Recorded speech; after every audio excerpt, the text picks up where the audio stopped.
Well, week 10, a very eventful week 10 is here. And, well, I'm back to talk about it. Danny's Corner is back. I don't know what episode it is. I'm not even going to try to guess. I don't, y'all done already told me I got the numbers wrong and shit. I don't even know. I don't. But week 10 was the week of the comebacks. We had 3 14-point comebacks. One of them surrendered by my Chicago Bears. It was just bad. But we not going to, well, let me go ahead and start with my Chicago Bears blowing a 24-10 lead to Jared Goff and company. And Man Campbell biting kneecaps. He bit our kneecaps off in the fourth quarter. He sure did. He sure the hell did. Jared Goff. 14 fourth quarter points. We scored none. It was 24-10. Justin Fields played pretty well other than that atrocious pick six that he had. I don't know what the hell he was thinking. Cole Kmet was not open. What's his name? What's the lineman? Aiden Hutchinson. Couldn't think of his name. He sniffed it out. All you got to do is throw the ball away. He tried to lob it over Cole Kmet. Threw it to his Ohio State brethren in Jeff Okudah. And that really tied the game. Just a bunch of dumb penalties. We had 9 for 86 yards. We're usually, I can't say about Matt Eberflus's team, we're not a terribly coached team. All them damn dumb penalties. Now that interception by Jack Sanborn, that wasn't hands to the face on Jalen John. He literally hit him in his chest, and the dude hurt his knee. And then it was a pick, and I don't really know how the ref thought it was hands to the face. I guess it was because of how he failed, but overall, I didn't think Justin played terrible. The passing yards. Okay, look, I like Justin, but we need to start breaking this 200-yard passing mark. I don't know if that's on him. I don't know if that's on play calling. Some of this is you got to start breaking 200. He's exciting to watch run. He's scrambling around through the one to Byron Pringle on the third down. And then he hit Cole Kmet wide open. Last 2 games, he's had 8 touchdowns, but, we ain't been winning the damn thing. And I don't think the Dolphins game was really his fault. He, that last game, EQ, it hit him in the hands, and he dropped it. But this Detroit game, Justin, you got to bear some blame for this, too. Now, after the pick six, you ran it in 67 yards, and Cairo Santos, Mr. Automatic, he missed his first extra point of the season.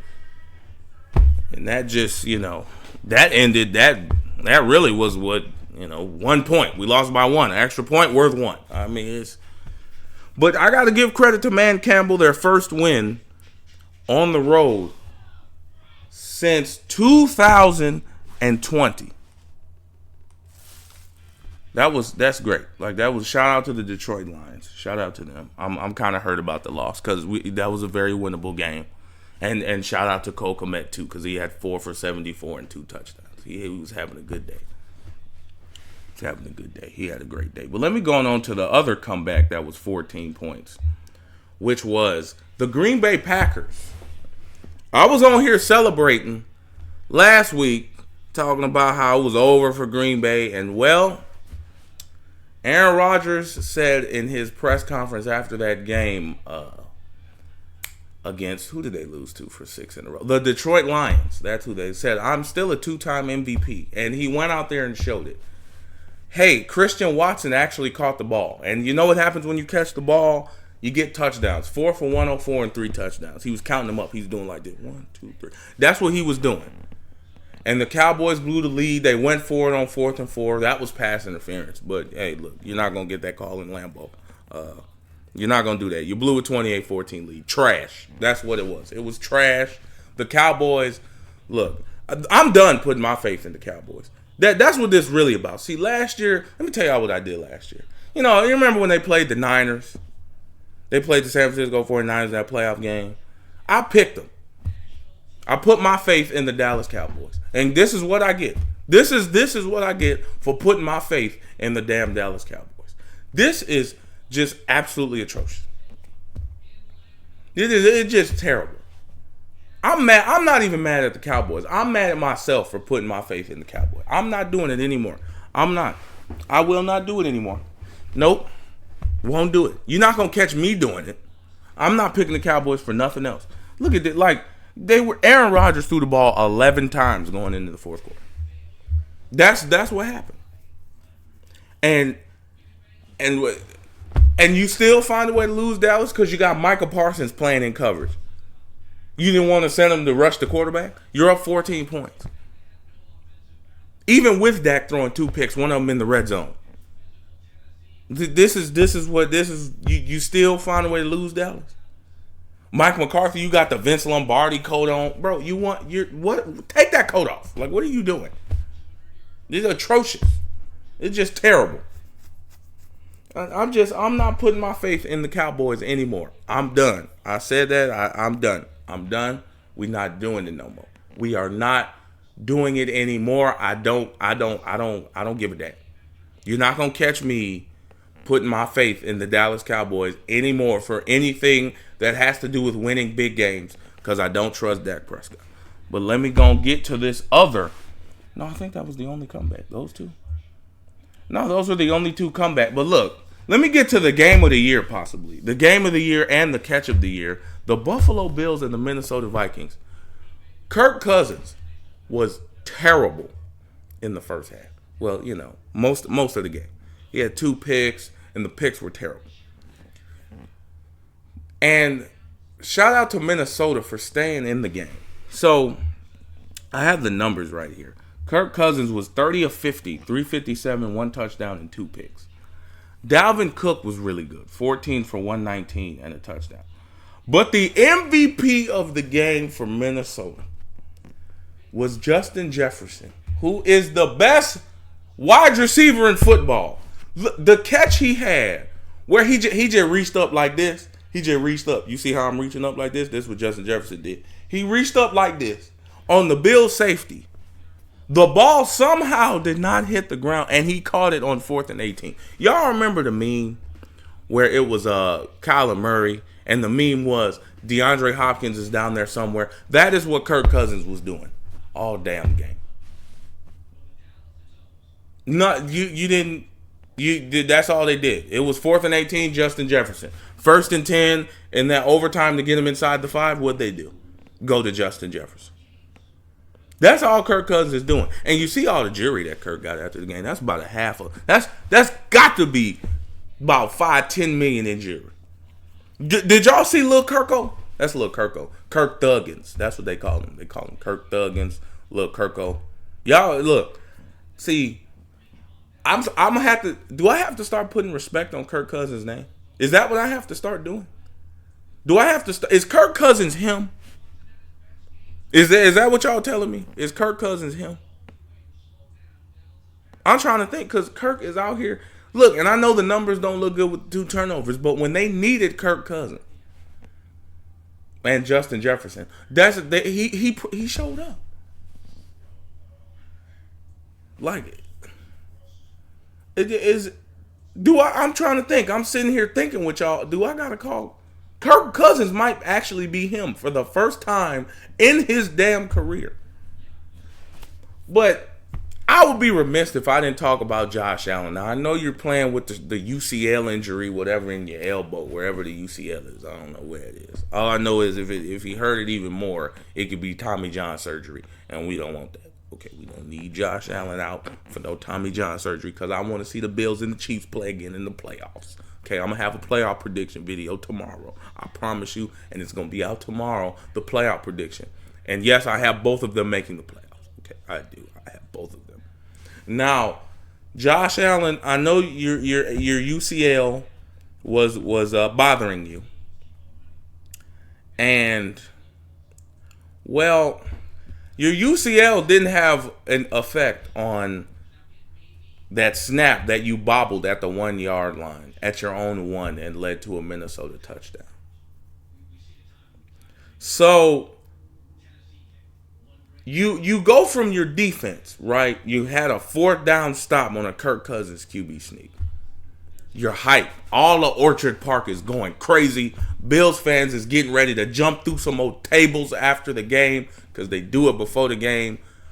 I don't understand why Bills fans do that. I really don't. Why do you have to jump through flaming tables and regular tables? You can't just enjoy the game like other people and sit y'all at and just tailgate like normal people. But that's another discussion for another day. We sitting here. I'm here to talk about what the hell happened with the snap. Not a bad snap. A QB sneak. Now he closed his hands too early. I've never seen that before.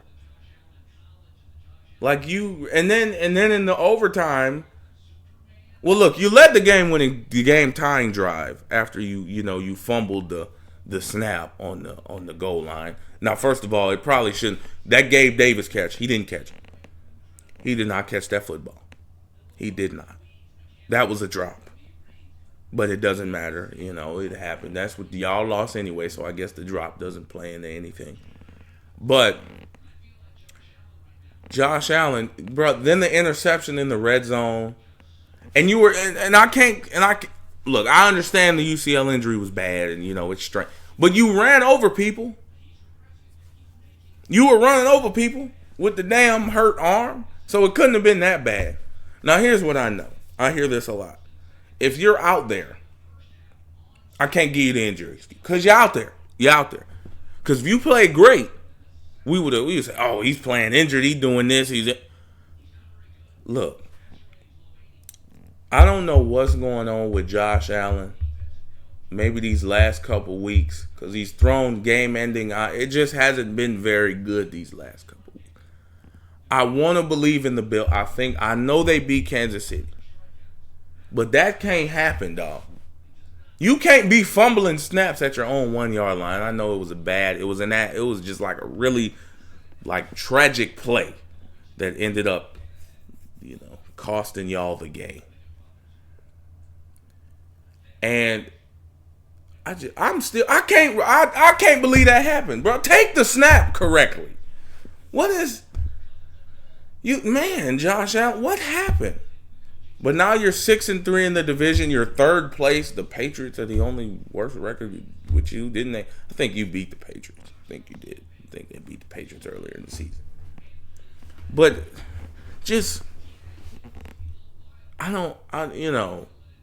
But you do have 2 winnable games, so you'll be fine. But I guess shout out to Minnesota, right? For staying in the game. Little Kirk Thuggins with the jury. I mean, because look at Justin Jefferson. Look at this. I'm going to read the number. 10 for 193 and 1 touchdown. Now, I know Tre'Davious White. I think it's Tre'Davious White.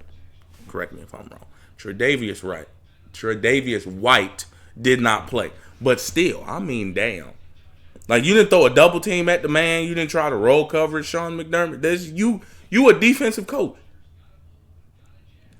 Now, the reason I really can't get with the Bills is because, one, they don't really have a running game. And you need some of a running game. Your quarterback can't be your leading rusher.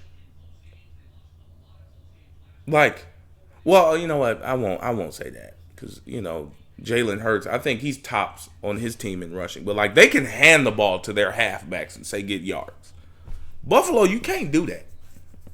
Devin Singletary, it's kind of the offensive line is okay. They're okay. But it's just not on track. And Buffalo, I wanna just believe in you, but I can't. I really can't. In Minnesota, I'm going to give you some respect. Kirk Cousins, you got my respect with that victory. You really did. But let me go on to a quarterback that's really got the respect. They're back in business. Yes. Tom Brady. They won. Okay, maybe they're not back in business, but they're back in the win column. I think they've won. They've won 2 in a row. Geno Smith was 23 of 33, 275, and 2 touchdowns, The reason they lost, Kenneth Walker, 10 for 17. Seattle, you gotta run the ball. That's what you gotta do. Kenneth Walker been damn good all season, But we're not here to talk about Tampa Bay. We're here to talk about Tom Brady. He was 22 of 29, 258. They didn't throw it 50 times. That's a good thing. And they had the running back Rashad White. I had never heard of him before the game. Not gonna lie to you. 22 for 105 and no touchdowns. Leonard Fournette had the touchdown pass. Or excuse me, no, he did not have a touchdown. He had an interception. He had the touchdown run. Then he had the interception. Why would you do a throwback pass to Tom Brady? He's 45. And he slipped. And he got a tripping penalty. Which, I mean, look, I don't blame Tom. Like, Tom not going to try to tackle you. Like, Tom, you know, he going to trip. Of course, he going to trip you. What you think Tom going to do? Let you get up and try to tackle you? No, he going to trip you. He's 45. He's 45. But it was a good win for Tampa Bay. The defense played great, you know. Tom Brady was 22 of 29. I mean, they told him, look, you don't have to do that much. Okay, we're just going to hand the ball off. Let you go all play action. You still had a pick, though, Tom, that went off the hands of the receiver. But, hey, listen, 5-5. You know, hey, they're not dead yet. People said the Bucs might be dead and the Green Bay Packers might be. But, hey, they still in it. They are still in it. You know, they're going to win that division because that division is awful. Like, I think the Atlanta Falcons are 4-6. They have my Chicago Bears coming up next. So, I mean, that's a winnable game for both teams. So, Tampa, you might not be completely out the woodworks yet. So, hey, but, you know, we had some other games. I guess, you know, let me go and touch on a few of them. Let me talk to my boy. This is from my boy Trey. The Saints had pigeons on the field. They lost. They were in Pittsburgh, you know, and the Pigeons. Andy Dalton, terrible again. 17 of 27, 174 and a touchdown. And 2 picks. Now, Dennis Allen, are you trying to get fired or something? Because there is no way that you're telling me that Andy Dalton is a better quarterback than Jameis Crab Legs Winston. He's just not. He's really not. He's just not he's not. He's not. Put Jameis out there is what I'm saying. Kenny Pickett got his first win as a starting quarterback. He was 18 of 30, 199. Didn't have a touchdown, but didn't have a pick. That's all I really got to say about the Saints. And, Jeff Saturday got his first career win. 25-20. Matt Ryan ran for 40 yards. Had a 40-yard scramble. I don't know how the Raiders let that foolishness happen. How the hell did the Raiders let that happen? Well, you know, I know why. They're 2-7 now. Matt Ryan, 22 of 28, 222 and a touchdown. And guess what? Hey, they ran the ball well. 22 for 147 and a touchdown for Jonathan Taylor. Jeff Saturday, he's an offensive lineman. He got the offensive lineman rolling. But let me talk about the Raiders real quick. 2-7 team, right? Derek Carr up there crying at the podium. I understand. Look, I know it's easy to make fun of him. But, you know, he cares. That means he wants to win. You know, he was 24 of 38, 248, 2 touchdowns. Devontae, 9 for 126 and a touchdown. So he's getting his numbers. Devontae is getting his numbers, but, man, they're just not winning. I don't really know. Josh McDaniels is not a very good head coach. I don't really know who thought that was a good idea. Ever since going 6-0 with the Broncos, he's like 7-24. Like, this man's had a good 6-game stretch in his coaching career, and that's about it. But that's not it. And the Raiders were like, yeah, let's go ahead and hire him. Like, what, Mark Davis? Like, what are you thinking? You probably need to take this L and probably gonna fire Josh McDaniels. Now, I don't know what you're gonna do with Derek Carr and Devontae, because I've been hearing Derek Carr might get traded at the season. Okay. Look, I don't know. Just the Raiders are a mess. Derek Carr is crying. Congratulations, Jeff Saturday. You got your first win. Patrick Mahomes did Patrick Mahomes things against the damn Jaguars. 4 more touchdowns. That man looks like an MVP. That man does. The Giants are 7-2. Shout out to them. Daniel Jones finally had 2 touchdown passes. He had 2 touchdown passes. He has 8 going on this season. The Texans are just bad. That's all I really got to say. I mean, and then the Eagles play tonight. They play the Commanders. They're gonna be 9-0. Jalen Hurts gonna do what he got to do. He gonna do what he got to do. We know what he gonna do. It is what it is. He leading the MVP race for me. 8-0. He finna be 9-0. But look though, the Commanders, they fight hard now. Commanders, this ain't gonna be no blowout. But hey, look, Eagles 9-0. That's all I got to say. But look, man, that's been the episode of what the hell happened in Week 10. And, I was here. Danny's Corner was here. New episode tomorrow. Playoff predictions. Deuces.